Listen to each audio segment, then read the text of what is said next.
بسم اللہ الرحمن الرحیم۔ روح کی بیماریاں اور ان کا علاج، سبق نمبر 25، حسن اخلاق اور نسبت باطنی۔ احقر عرض کرتا ہے کہ حق تعالیٰ کے بندوں کے ساتھ شفقت اور رحمت کی شان اگر سالک پر ظاہر نہ ہو تو سمجھ لینا چاہیے کہ یہ شخص ابھی باوجود ذکر و نوافل کے راہ میں منزل سے دور ہے۔ چنانچہ علامہ ابو القاسم قشیری رحمۃ اللہ علیہ اپنے رسالے قشیریہ میں تحریر فرماتے ہیں، ولی پر صدق ادائے حقوق حق سبحانہ تعالی اور رفق و شفقت علی المخلوق فی جمیع احوالہ غالب ہوتا ہے۔ ثم انبساط رحمتہ لکافۃ الخلق ثم دوام تحملہ عنہم بجمیل الخلق وابتدائہ لطلب الاحسان من اللہ الیہم من غیر التماس منہم وترک الانتقام منہم وترک الطمع بکل وجہ فیہم ولا یکون خصما لأحد فی الدنیا ولا فی الآخرہ۔ علامہ موصوف رحمۃ اللہ علیہ فرماتے ہیں کہ ولی وہ ہوتا ہے جو صدق کے ساتھ حق تعالیٰ کے حقوق ادا کرتا ہے اور مخلوق خدا پر نرمی اور شفقت جملہ احوال میں کرتا ہے، اور حق تعالیٰ سے مخلوق کے لیے دعاگو رہتا ہے بغیر اس انتظار کے کہ مخلوق خدا اس سے دعا کی درخواست کرے، اور ترک انتقام کا عادی ہوتا ہے اور مخلوق سے بے طمع ہوتا ہے، اور دنیا و آخرت میں کسی کی مخاصمت اور عداوت اپنے نفس کی خاطر نہیں کرتا۔ احقر مؤلف عرض کرتا ہے کہ اہل ظاہر اہل باطن سے اسی وقت تک منحرف اور گریزاں اور نفرت کرنے والے رہتے ہیں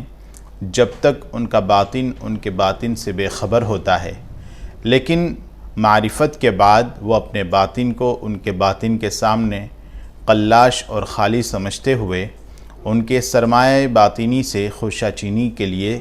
سراپا عجز و نیاز اور محبت اور غلام ہو جاتے ہیں۔ لطف صحبت اہل اللہ کی صحبت کے لطف پر میرا شعر ہے، حاصل جسے کہ آپ کی صحبت مدام ہے، دنیا میں رہ کے پھر بھی وہ جنت مقام ہے۔ دوسرا شعر فارسی میں ہے، میسر چوں مرا صحبت بجان عاشقاں آیت ہمیں بینم کہ جنت برزمی از آسماں آیت۔ یہ شعر الہ آباد میں ہوا۔ احقر نے حضرت مولانا شاہ محمد احمد صاحب پرتاپ گڑھی کی خدمت میں ایک مضمون عرض کیا تھا، جس پر حضرت کو وجد آ گیا اور پھر اس مضمون کو عصر کے بعد کی مجلس میں دوبارہ بیان کرنے کا حکم فرمایا۔ اس مضمون کا خلاصہ یہ ہے کہ حق تعالیٰ نے فادخلی فی عبادی کو وادخلی جنتی پر مقدم فرمایا۔ ہمارے حضرت مولانا شاہ عبد الغنی صاحب رحمۃ اللہ علیہ فرمایا کرتے تھے کہ اس تقدیم سے حق تعالیٰ شانہ نے اپنے مقبول بندوں کی معیت اور رفاقت کو جنت کی نعمت پر افضل قرار دیا ہے۔ پھر احقر مؤلف نے عرض کیا کہ یہ قاعدہ کلیہ ہے کہ مکین افضل ہوتا ہے مکان سے، اور اہل جنت مکین ہیں اور جنت مکان ہے، نیز جنت کے یہ مکین دنیا ہی سے جاتے ہیں اور ہر زمانے میں یہاں موجود ہوتے ہیں۔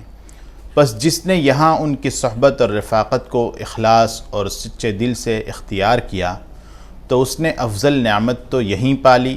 پھر مفضول نعمت بھی ضرور پالے گا۔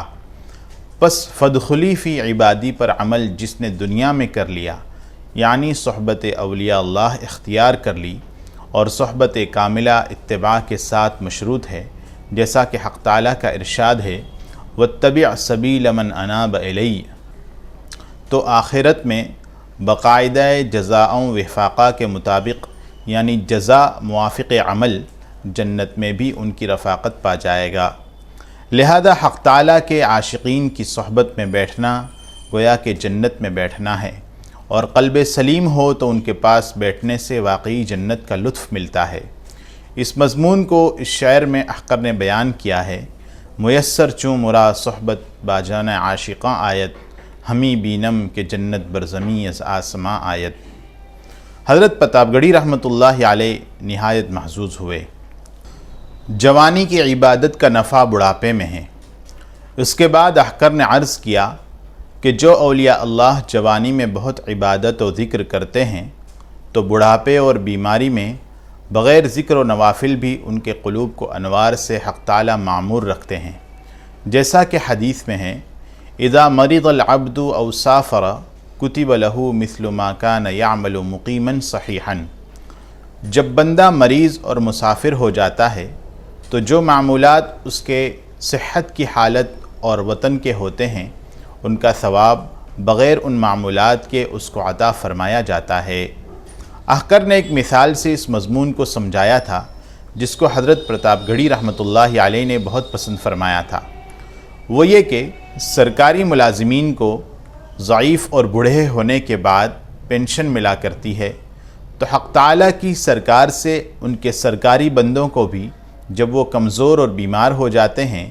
تو بغیر معمولات ان کے قلوب کو انوار قرب سے بھر دیا جاتا ہے۔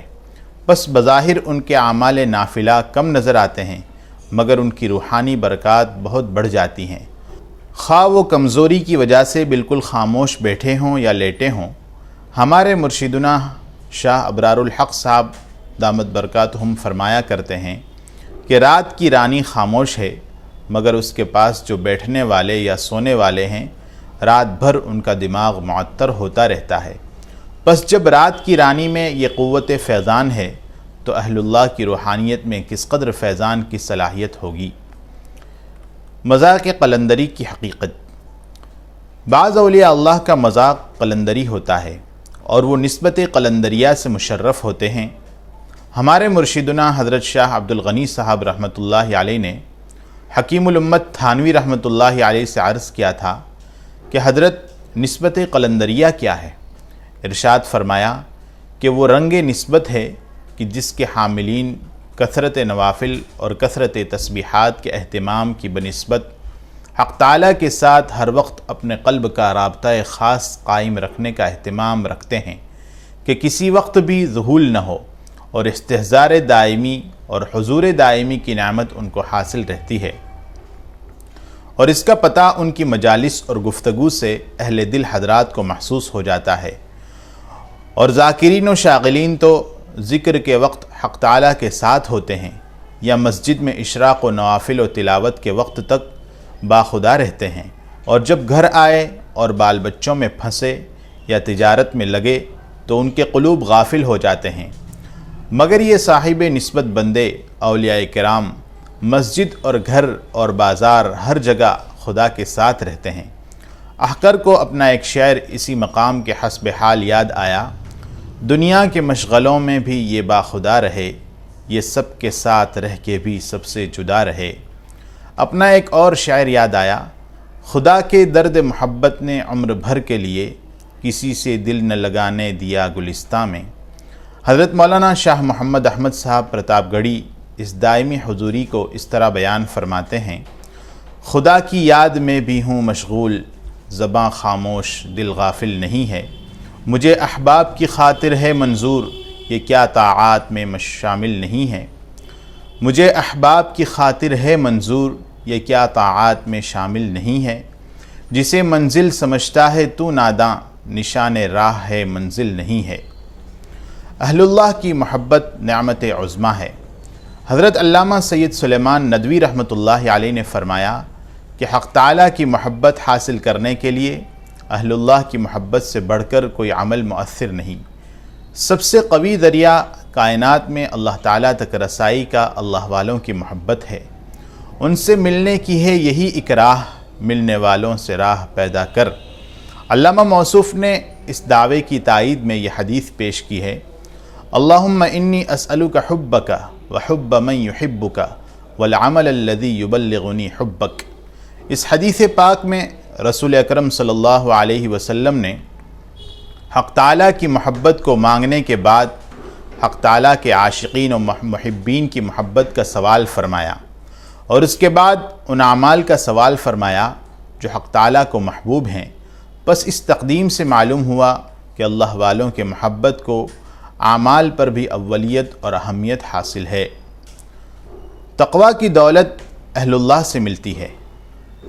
صدر مفتی دیوبند حضرت مولانا محمود حسن گنگوہی رحمۃ اللہ علیہ نے اس ناکارہ سے فرمایا کہ جمع الفوائد میں حضرت عبداللہ ابن عمر رضی اللہ عنہما سے یہ روایت مروی ہے، لِكُلِّ شَيْءٍ مَعْدِنٌ وَمَعْدِنُ التَّقْوَى قُلُوبُ الْعَارِفِينَ، ہر چیز اپنے کان سے ملتی ہے اور تقویٰ کی کان عارفین یعنی اللہ والوں کے قلوب ہیں۔ حضرت پرتاپ گڑھی رحمۃ اللہ علیہ کا ایک سادہ سا شعر اس حقیقت کو خوب بیان کرتا ہے، تنہا نہ چل سکیں گے محبت کی راہ میں چل رہا ہوں آپ میرے ساتھ آئیے۔